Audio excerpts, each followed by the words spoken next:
Hello friends, welcome back to my YouTube channel. And in last class we have discussed about present indefinite tense, and today we are going to study present imperfect tense, that is also known as present continuous tense as well as present progressive tense.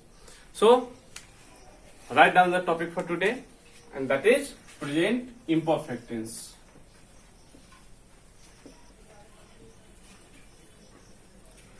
Present imperfect or continuous as well as present progressive tense.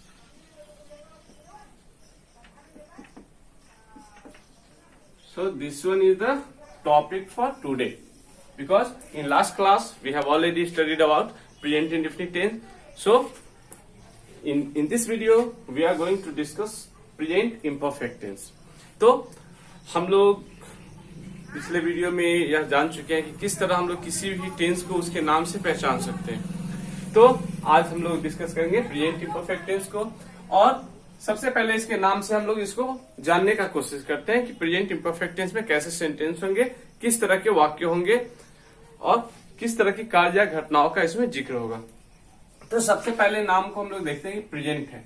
Present मतलब क्या है कि जो भी action होंगे वह present time में होंगे। उसके बाद क्या है कि एक्शन होगा कैसा, तो एक्शन होगा इम्परफेक्ट होगा, कंटिन्यू होगा या प्रोग्रेसिव होगा। तो इम्परफेक्ट मतलब क्या होता है, अधूरा। मतलब प्रेजेंट इम्परफेक्ट टेंस के अंतर्गत हम लोग वैसे एक्शंस या इवेंट्स के बारे में स्टडी करते हैं जो अधूरा हो, जो पूरा नहीं हुआ हो। और अधूरा होगा मतलब क्या होगा, कंटिन्यू होगा। कंटिन्यू है मतलब क्या है कि काम प्रोग्रेस पे है। तो हम लोग इजिली किसी भी एक्शन को देखकर जान सकते हैं कि वह प्रेजेंट इम्परफेक्ट टेंस का है या नहीं। हमें क्या देखना होगा कि काम कंटिन्यू चल रहा है कि नहीं, कहीं काम समाप्त तो नहीं हो चुका है। तो इन सब चीजों को देखते हुए हम लोग इजीली जज कर सकते हैं कि कोई भी सेंटेंस प्रेजेंट इम्परफेक्ट टेंस का है या नहीं। तो सबसे पहले हम लोग इसका डेफिनेशन लिखते हैं, ठीक है। तो डेफिनेशन क्या होगा, अ tense that refers to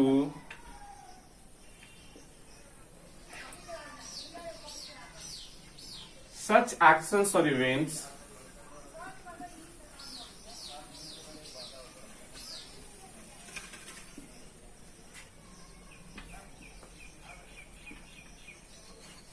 which are incompleted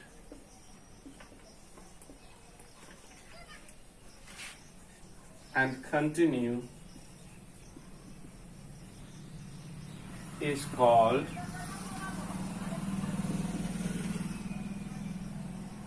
present imperfect tense।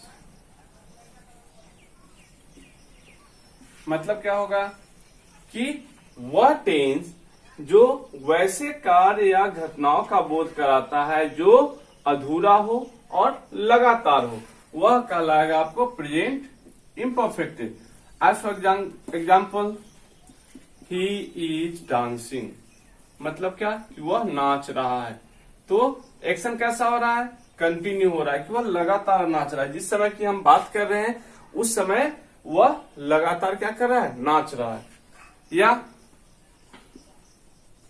They are playing, मतलब कि वे सब खेल रहे हैं। तो जिस समय की बात हो रही है प्रेजेंट टाइम में, उस समय एक्शन क्या हो रहा है, खेलने का हो रहा है और कंटिन्यू हो रहा है। तो किसी भी सेंटेंस को जब हम देखते हैं तो सबसे पहले डेफिनेशन के आधार पर उसको हमें देखना चाहिए कि एक्शन कैसा हो रहा है। कभी कभी क्या होता है कि हम लोग जो भी हिंदी मीडियम से पढ़ने वाले स्टूडेंट्स होते हैं वो हिंदी टू इंग्लिश जब ट्रांसलेट करना सीखते हैं तो वो पहले एक पहचान जानते हैं कि भाई किसी भी टेंस के अंतर्गत आने वाले सेंटेंस को हम कैसे पहचानते हैं। और उसमें गड़बड़ी कहाँ होती है, अगर हम डेफिनेशन नहीं जानते रहते हैं तो अक्सर हमें समस्याओं का सामना करना पड़ता है। जैसे हम लोग प्रेजेंट परफेक्ट टेंस के पहचान में जानते हैं कि उसमें क्रिया के अंत में चुका है, चुकी है, चुके हैं, आ है, ई है, ए है, आहू, ये सब लगा हुआ होता है। लेकिन क्या है कि उसके एक्शन को भी देखना जरूरी होता है। जैसे अगर हम एक सेंटेंस लेते हैं कि वह छत पर बैठा है, तो अगर पहचान के आधार पर देखेंगे तो हमें क्या लगेगा कि यह प्रेजेंट परफेक्ट का सेंटेंस है। लेकिन जब एक्शन को देखते हैं तो एक्शन कैसा हो रहा है, कंटिन्यू हो रहा है। तो कंटिन्यू एक्शन है, मतलब कौन सा टेंस होगा? प्रेजेंट इम्परफेक्ट टेंस का होगा। ठीक है, तो हमें एक्शन और एक्शन हो या इवेंट हो उसमें यह देखना जरूरी है कि काम कैसा हो रहा है। अगर वह इनकम्प्लीट हो रहा है, कंटिन्यू है, तभी वह कहलाएगा प्रेजेंट इम्परफेक्ट टेंस का सेंटेंस। ठीक है, आप लोग इसे लिख ले और इसका हिंदी भी अगर आप चाहे तो लिख ले, और कभी लिखने का वक्त कम मिले तो आप वीडियो को पॉज करें और फिर आगे लिखने का काम करें। तो इसको लिख लीजिए और फिर हिंदी में लिख लीजिए। हिंदी में इसका डेफिनेशन क्या होगा कि वह टेंस जिससे वर्तमान समय के अधूरे और लगातार होने वाले कार्य या घटनाओं का बोध होता है वह प्रेजेंट इम्परफेक्ट टेंस कहलाता है। ठीक है, और इसके बाद हम लोग अब देखेंगे किस चीज को, इसके पहचान को, कि किसी भी सेंटेंस को हम कैसे पहचानेंगे कि वह प्रेजेंट इम्परफेक्ट टेंस का सेंटेंस है या नहीं है। क्योंकि जब कभी भी हम ट्रांसलेट करते हैं तो सबसे पहले यह जानना जरूरी होता है कि वह सेंटेंस आखिर किस टेंस का है। तो आगे हम लोग देखते हैं इसके पहचान को।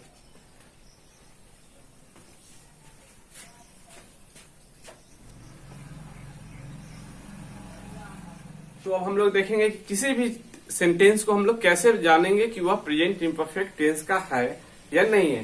तो जब इंग्लिश की बात आती है, जब इंग्लिश में कोई सेंटेंस मिले तो इजीली हम वहां पे देख सकते हैं कि जब एम इज आर के साथ वर्ब का फोर्थ फॉर्म यूज होता है, फोर्थ फॉर्म बोले तो वर्ब में आईएनजी लगा हुआ हो, तब हम लोग उसे जान सकते हैं इजीली कि वह प्रेजेंट इम्परफेक्ट टेंस का होगा। हिंदी में अलग बात आती है, हिंदी के सेंटेंस में जब रहा है, रही है, रहे हैं, रहा हूं, ये सब लगा हुआ होता है तो वह कहलाता है प्रेजेंट इम्परफेक्ट का सेंटेंस। तो हम लोग इसे लिख लेते हैं। आइडेंटिटी, आइडेंटिटी का अर्थ होता है पहचान। तो किसी भी सेंटेंस को हम कैसे पहचानेंगे कि वह प्रेजेंट इम्परफेक्ट टेंस का है। तो इसका आइडेंटिटी पहले अंग्रेजी में लिखते हैं। A sentence having structure of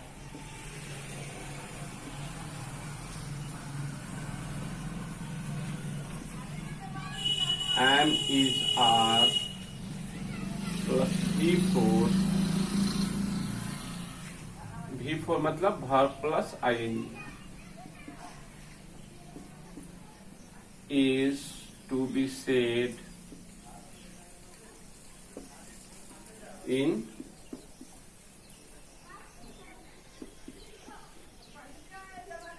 present imperfect tense।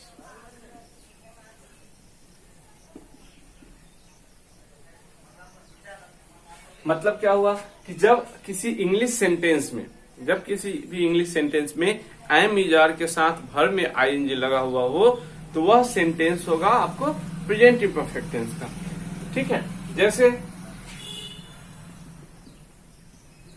Ravi is speaking, Ravi बोल रहा है, तो हम लोग क्या देखते हैं कि इज और वर्ब फोर्स।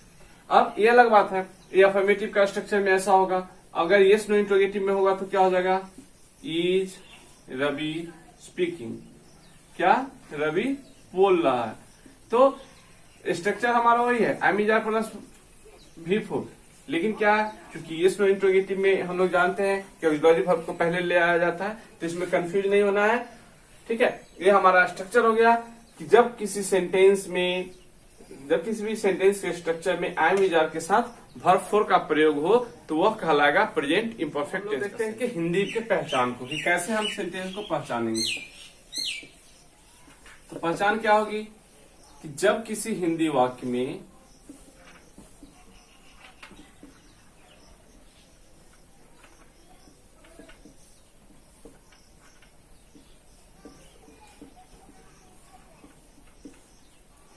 क्रिया के बाद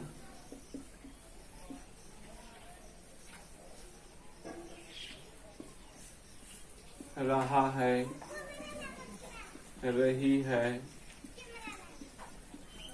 रहे हैं, रहे हो इत्यादि लगा रहे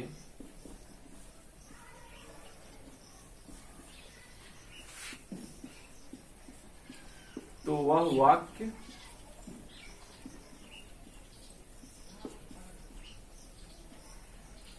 प्रेजेंट इम्परफेक्ट टेंस का कहलाता है।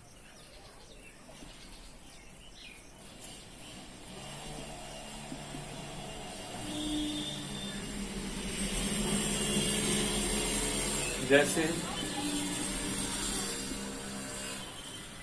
वह अपना काम कर रहा है,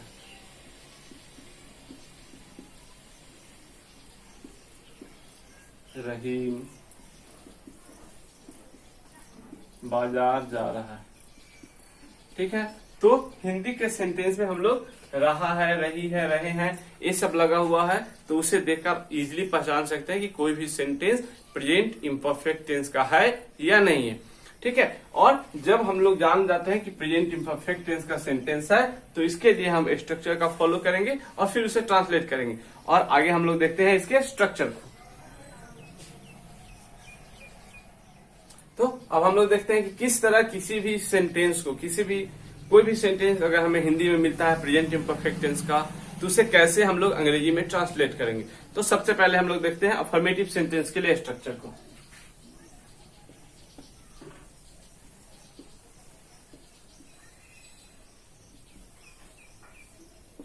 अफर्मेटिव सेंटेंस के बारे में हम लोग पहले भी बात कर चुके हैं कि सकारात्मक वाक्य, जब किसी भी स्टेटमेंट को जनरली कहा जाता है तो उसको हम लोग अफर्मेटिव सेंटेंस के अंतर्गत रखते हैं।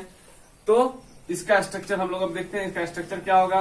सबसे पहले होगा subject plus am is are. Am is are का यूज आपको मालूम होना चाहिए। First person singular number I के साथ am, first person plural number we के साथ are, second person singular plural दोनों नंबर के साथ आर का यूज होता है, और थर्ड पर्सन सिंगुलर नंबर जैसे ही, सी, इट या एक नाम के साथ हम लोग, एक नाम हो या कोई भी चीज जिससे एक का बोध होता है तो उसके साथ हम लोग इज का यूज करते हैं, और एक से ज्यादा का बोध हो तो उसके साथ हम लोग फिर आर का यूज करते हैं। तो इसमें से एम इज आर में से जिसका यूज होगा उसे हम लोग यूज कर लेंगे, और उसके बाद फिर वर्ब का फोर्थ फॉर्म दैट, जिसमें क्या होता है वर्ब में आईएनजी लगा होता है, उसको हम लोग लिखेंगे। तब लिखेंगे ऑब्जेक्ट को, और तब लिख लेंगे हम लोग अदर वर्ड को, और यह हो गया हमारा स्ट्रक्चर अफर्मेटिव सेंटेंस के लिए प्रेजेंट इम्परफेक्ट टेंस का। ठीक है, अब हम लोग इसी स्ट्रक्चर को फॉलो करके इसको ट्रांसलेट करेंगे। जैसे वह क्रिकेट खेल रहा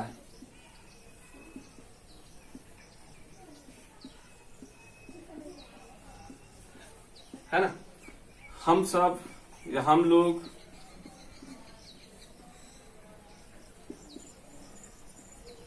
रामू का मदद कर रहे हैं।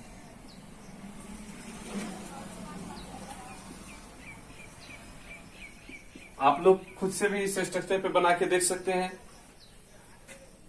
तो अगर हम इसको ट्रांसलेट करेंगे तो कैसे होगा? सबसे पहले हमें सब्जेक्ट लिखना है। सब्जेक्ट कौन? जिसके बारे में हम लोग बात कर रहे हैं, ही।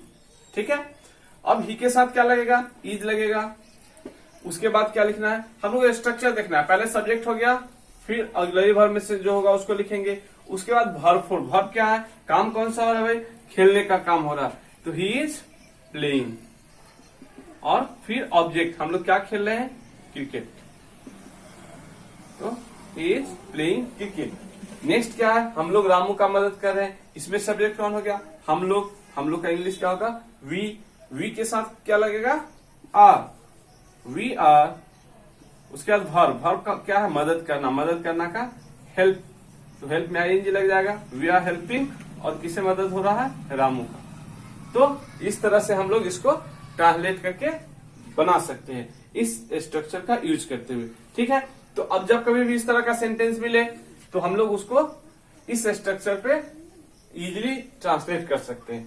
ठीक है, आप लोग इसे लिख ले। अब हम लोग इसका देखते हैं निगेटिव का स्ट्रक्चर। ठीक है,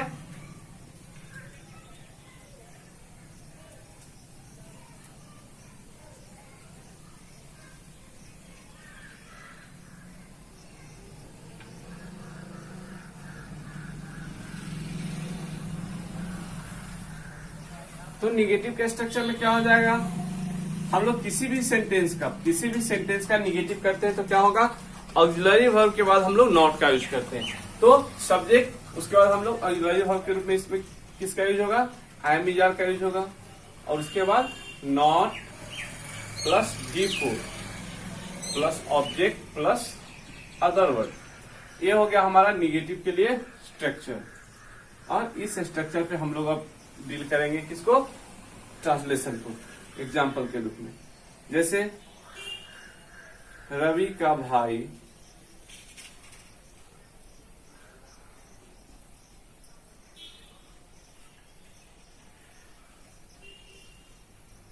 पत्र नहीं लिख रहा।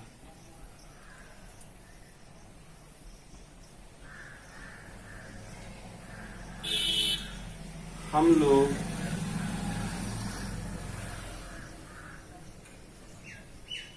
सोहन को नहीं तंग कर रहे हैं।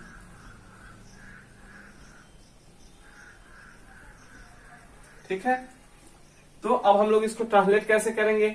तो सबसे पहले सब्जेक्ट यहाँ क्या है, रवि का भाई, जिसके बारे में बात हो, ये पूरा सब्जेक्ट है। तो इसको हम लोग कैसे लिखते हैं, रवि ब्रदर। अपस्ट्रॉफी का यूज कब करते हैं, जब कोई भी व्यक्ति के साथ हम लोग का यूज करते हैं। जैसे रवि का भाई, रवि के पिताजी तो रविज फादर, रवि का किताब तो रविज बुक। इस तरह से हम लोग अपस्ट्रॉफी एस लगाते हैं, मतलब इसका अर्थ हो जाता है का, रविज ब्रदर। अब यह रवि का भाई कितना है, सिंगुलर है, तो इसके साथ इज लगेगा, उसके बाद नॉट लगेगा, फिर writing, not writing a letter. ठीक है, इसमें क्या हो जाएगा, हम लोग वी के साथ कौन सा ऑक्सिलरी वर्ब आएगा, आर। तो वी आर नॉट, तंग करने के लिए हम लोग वेक्स यूज करते हैं, पेस्टर भी यूज करते हैं, लेकिन पेस्टर जनरली परेशान करने के लिए यूज होता है। वी आर नॉट वेक्सिंग किसे, सोहन। ठीक है, तो ये हो गया हमारा निगेटिव का स्ट्रक्चर। ठीक है, आप लोग इसे लिख ले। अब हम लोग देखते हैं इसका येस नो इंट्रोगेटिव का स्ट्रक्चर। ठीक है, प्रेजेंट इम्परफेक्ट टेंस का येस नो इंट्रोगेटिव का स्ट्रक्चर हम लोग देखते हैं, प्रेजेंट इम्परफेक्ट का।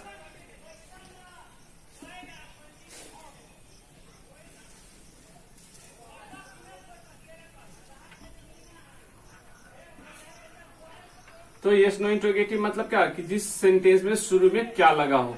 तो शुरू में जब भी किसी सेंटेंस में क्या लगा हुआ रहता है, तो हम लोग क्या करते हैं, बस सिंपल सा क्या करना है, ऑक्सिलरी वर्ब को उठा के हम लोग को शुरू में रख देना है, बाकी कुछ नहीं करना है। और हर टेंस में वही होता है, हर टेंस में एक ही तरह के चेंजेस होते हैं, चाहे वो कोई भी टेंस हो। ऑक्सिलरी वर्ब को अगर हम शुरू में रख दिए तो वह येस नो इंट्रोगेटिव के लिए हमारा स्ट्रक्चर हो जाता है। तो यहाँ ऑक्सिलरी वर्ब हम लोग किसका यूज करते हैं, एम इज आर का। बस उसके बाद सब्जेक्ट जैसे था वैसे रह जाएगा, verb four object plus other word, और इसमें क्वेश्चन मार्क जुड़ जाता है। हम लोग अफर्मेटिव का क्या स्ट्रक्चर देखे थे, subject plus am is are plus verb four, और येस नो इंट्रोगेटिव में क्या हो गया, एम इज आर हो गया। इसी तरह हर टेंस में होगा, जैसे प्रेजेंट परफेक्ट टेंस में ऑक्सिलरी वर्ब के रूप में हैव या हैज होता है, तो उसका येस नो इंट्रोगेटिव का स्ट्रक्चर बनाएंगे तो क्या होगा, हैव या हैज शुरू में आ जाएगा। बस अब एग्जाम्पल लिख ले, क्या वह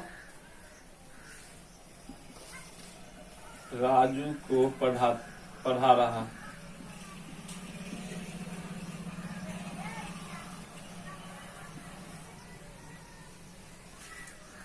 क्या रामू और मोहन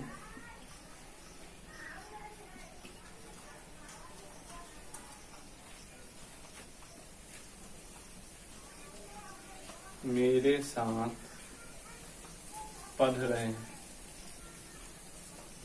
तो इसे कैसे बनाएंगे, यहाँ सब्जेक्ट हुआ है, वह के साथ इज लग जाएगा, इज ही, am is are plus subject, उसके बाद भर क्या है, पढ़ाना। तो टीच में एंजल लगेगा, और किसे पढ़ाया जा रहा है, राजू को, इज ही टीचिंग राजू। अब इसमें देखते हैं, इसमें सब्जेक्ट क्या है, रामू और मोहन, दो सब्जेक्ट है, तो ये प्लूरल हो गया, तो इसके साथ किसका यूज करेंगे, आर का। Are Ramu and Mohan, verb क्या है, पढ़ना, रीडिंग या स्टडिंग। स्टडिंग भी ज्यादा बेहतर होगा, पढ़ने का यहाँ पे सेंस के ऊपर डिपेंड करता है। जब हम किसी चीज को जनरली पढ़ते हैं, जैसे न्यूज़पेपर पढ़ रहे हैं तो हमारा रीडिंग हो गया, लेकिन जब कुछ हम नॉलेज गेन करने के लिए पढ़ते हैं तो वहां पे हमें स्टडिंग यूज करना चाहिए। तो दोनों यहाँ सही होगा। Are Ramu and Mohan reading with me, मेरे साथ। ठीक है, ये हो गया आपका यस नो इंट्रोगेटिव सेंटेंस का स्ट्रक्चर। और अब इस टेंस का जो भी स्ट्रक्चर है वो हम आपको अगले वीडियो में पोस्ट करेंगे, क्योंकि बहुत सारे स्टूडेंट्स का यह कहना है कि सर आप कोई भी वीडियो ज्यादा लंबी ना हो, वो थोड़ा सा हो ना हो, एक ही बार में ज्यादा समय देना उन्हें अच्छा नहीं लगता है। और वास्तविकता भी है कि ज्यादा लंबा वीडियो अक्सर बोर भी कर देता है। इसलिए इस वीडियो को हम यही समाप्त करते हैं। आप लोग इसे लिख लें और फिर मिलेंगे अगले वीडियो में बहुत जल्द। और चूंकि कुछ टेक्निकल प्रॉब्लम के कारण मैं इधर रेगुलर आपको वीडियो नहीं प्रोवाइड कर पाया, लेकिन अब कोशिश होगी कि आपको रेगुलर आगे की वीडियो मिलती रहेगी। और इसको आप लोग लिख लें और इस पे प्रैक्टिस करें। कोई भी समस्या हो तो आप मेरे व्हाट्सएप नंबर से कांटेक्ट कर सकते हैं। आपको इस वीडियो के शुरू या लास्ट में जो कांटेक्ट नंबर मिलेगी वो मेरा व्हाट्सएप नंबर है। आप उस पर कांटेक्ट करके बेशक जब कभी भी मदद की जरूरत हो हमसे कांटेक्ट करें। और अभी के लिए इतना ही, धन्यवाद।